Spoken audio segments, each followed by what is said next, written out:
Hey, what's up guys? Atomic Energy 15 here. As I said, I know I haven't been really consistent with my videos, but today is another special treat video because I've been quite busy myself. A lot of stuff's happened in the past day and a half, and it's been very difficult to actually keep up with myself, bearing in mind anything else around me. So I'm just doing a couple of short videos with you today, and a couple more in the next couple of days as well, just to steady out what's happening really over the weekend. For people who haven't heard, or people who have heard, you probably would know what's happening, and what's happened over the weekend anyway. I will let you know via whatever you need to means necessary.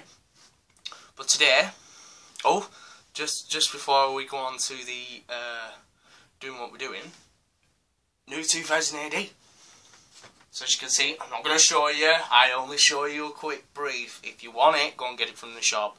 Go and have a look. Please read the story, it's amazing, this one. Outlander's back as well, which is sort of like the primordial gods. So it's a really good read. So today, we'll be doing 2 SCP stories. That is what we're doing today. The SCPs that we're probably doing today is 196 and 190. Both in each way very different to each other. One's very mythical and destructive in a kind of way, and the other one's a very scientific but more like weird approach to things. So like I said, I'm going to be doing 2 very different videos to each one. So today will be both stories. Now unfortunately SCP-190 is 3 pages long, so I won't read the amendment, but I will show you what's been written in it. So we'll do this one first. So SCP-90 will be the first one. So as you can see, this is SCP-90. There's no pictures in this. Like I said, there are 3 pages, chocked full of information. I will try and fill out as much as I can. SCP-190. Euclid. Object class, Euclid. Footnote: for the definition of this file only, an adult is defined as a human being of 13 years or older. Conservatively, a child is defined as a human being younger than 13. Special containment procedures. Despite the seemingly innocuous nature of SCP-190, extreme measures must be taken to assure it's not opened by a child at all. Due to SCP-190's apparent immobility, see Appendix 190-A for more information, a containment facility has been eradicated around the location in blank blank. Disguised as a small corporate office building, SCP-90 is located at the centre of the construct under permanent security vigilance. Should SCP-90 ever be opened by a child under 13 years of age, security protocol states that SCP-90-P-1 indicates that the child should be immediately neutralised either through the use of deadly force or preferably a sedative. If the child retrieves any object from within SCP-90 that makes a neutralisation improbable or impossible, Protocol SCP-90-P-2 orders the remote detonation of the facility via 4 explosive charges attached to the building foundations. So this is quite a serious object. The description. SCP-90 is a small, ordinary carved wooden box with the dimensions of 50 cm by 70 cm long by 35 cm deep. So 50 cm by 70 cm by 35 cm. The carvings on the top and sides of the box depict a parade of exotic animals, including lions, elephants, tigers and panthers. There's nothing really special about the engraved animal features, save for the level of detail achieved. Each beast appears to be remarkably realistic, and several personnel assigned to the surveillance duty have claimed to see them move. Doctor, personal note should be known on the phenomenon. When the object is opened by an adult over 13 and over, SCP-90 contains 14 marbles assorted in size and colour from SCP-1 to SCP-14, 2 sticks of lightly used blackboard chalk, SCP-15 to 16, and 1 deck of playing cards. None of these items appear abnormal, and testing revealed that they are, in fact, yes, commonplace. However, SCP-190's unique behaviour only manifests when it's opened by a child. Upon opening SCP-190, the child appears to be granted any toy he or she wishes. These toys may range from manifestations to invisible companions to a simple rubber ball. But the potential for danger is quite apparent. It says here, read the description folder in the back, which I won't read to you, but have a read yourself on the webpage.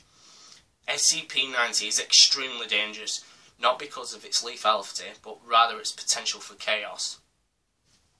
Timeline.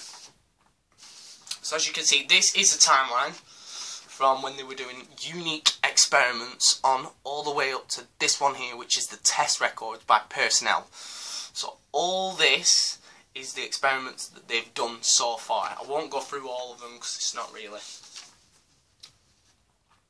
However, I will do the test results. My son has expressed an interest in opening SCP-190, and I, either previously classified as safe, was granted permission to allow him to do so, under experimental settings, of course. To my great astonishment, when he reached within the toy box, as I have come to name it, he produced a small red rubber ball, SCP-90-18. He giggled in delight and set off to play with his new toy.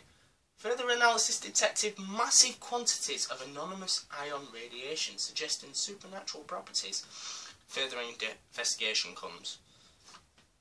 However, this is when it gets serious. TR-91.2.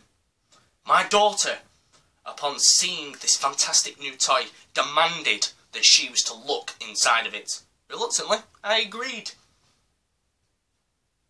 Data has been exported from this point, and the last message that says on that is, kill my own daughter. We begged that the gamma is suspended on child subjects after the horrendous accident data explosion, but to no avail, unless I am a test on the new subjects and observe and result the records. Same way as it was forced to dispatch after his new toy tore through 15 armed personnel before it was finally eradicated. I have sent a formal resignation to 057-Gamma, also requesting the termination of SCP-190 experimental testing project. I received a letter from the reinstallment today from 087-Gamma, ordering that the testing of new 5 subjects at once. This is madness. Who knows what whimful fantasy or creature or demon could spawn out of that toy box? I have sent it away with his father. Only I can pray that he can survive the maniacal experiment. So appendices, this is the bit that's added on to the end. SCP-190 is completely immovable by any adult over the age of 13. So, for our intense efforts that we could not budge what a mere child could pick up. Given the risk associated with SCP-190, it's ill-advised for the young child to relocate it. As such, I formally request a containment facility to be built around it.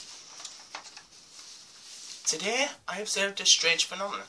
Whilst I was glancing back and forth at SCP-190 with some reference documents, I just felt a faint trace of movement caught in my eye. The engraved animals on the front appeared to be moving, but only in my peripheral vision. Upon further investigation, I discovered that the animals did indeed actually change physical position within the 2-dimensional confines of SCP-190. Very fascinating. This phenomenon seemed to have no relevance to SCP-190's true purpose, other than a mere parlour trick to entertain babies and fools. So, that was SCP-190. I hope you enjoyed that read. I thoroughly did. I thought that was quite an interesting read, actually. So, we put that one back. And now, we go to SCP-196. This is my fascinating read of the day. As you can see, this is only 2 pages long, so I will read all of it. SCP-196, Object Class Euclid Keter. Special containment procedures. SCP must be kept unwholly ignorant of any information regarding the reason of this containment. The subject is to be kept in a 2x2 room cell in Site-17. The cell is to be excuse me. The cell is to be furnished with whatever SCP-190 requests, as long as the request does not show any lethal use of that could possibly violate any SCP procedure. Subject must coincide with at least one member of Site 2 level security personnel who must be armed exclusively with non-lethal weaponry.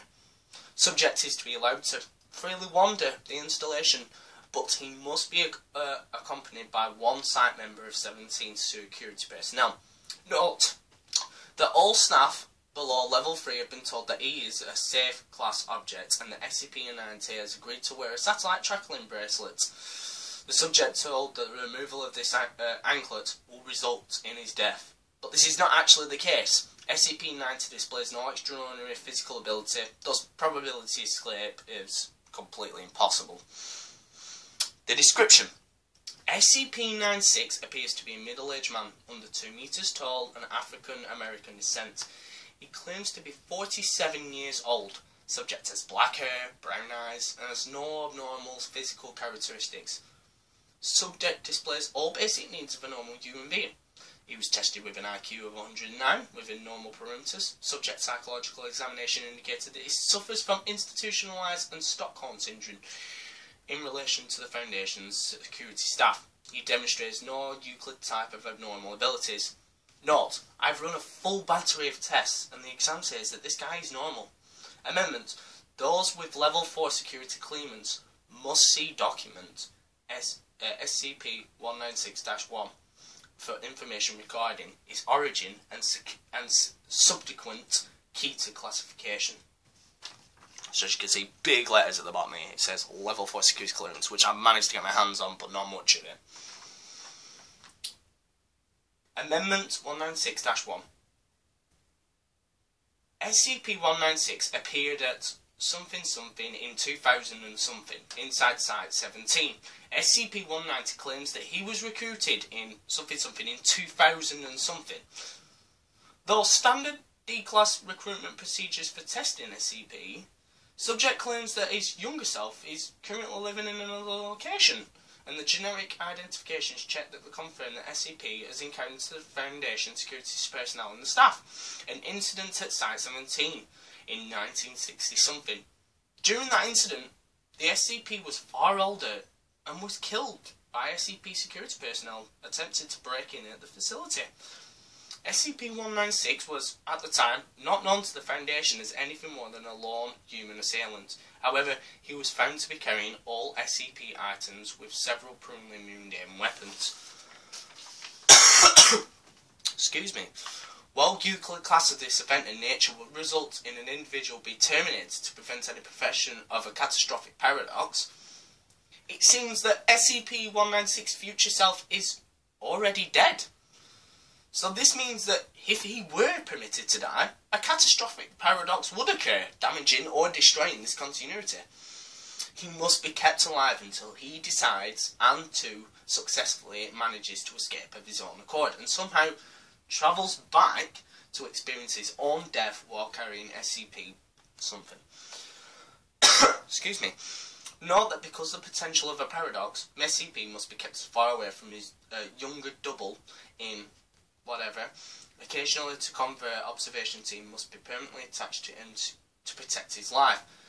The Detective Security Corps should not otherwise intervene. Failure to permit the timeline from unfolding naturally could result in damaging or destroying this continuity. For reasons that SCP-196, despite being otherwise mundane, it must carefully be monitored and is classified as Euclid Keter classed object.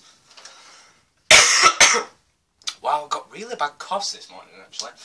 So, I hope you enjoyed having the SCP brief limit today. Now, obviously, you didn't have much description on what that was, but that was a time paradox, basically.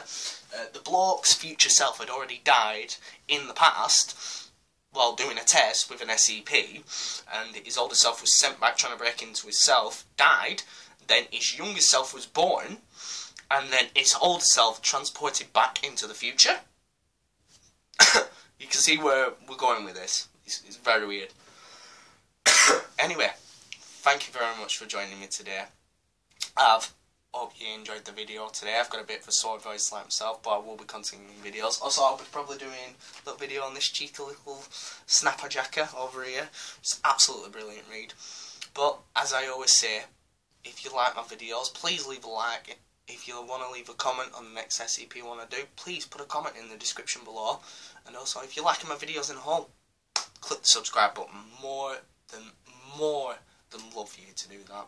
But as I always say, I'm Atomic Energy 15. Peace out, guys.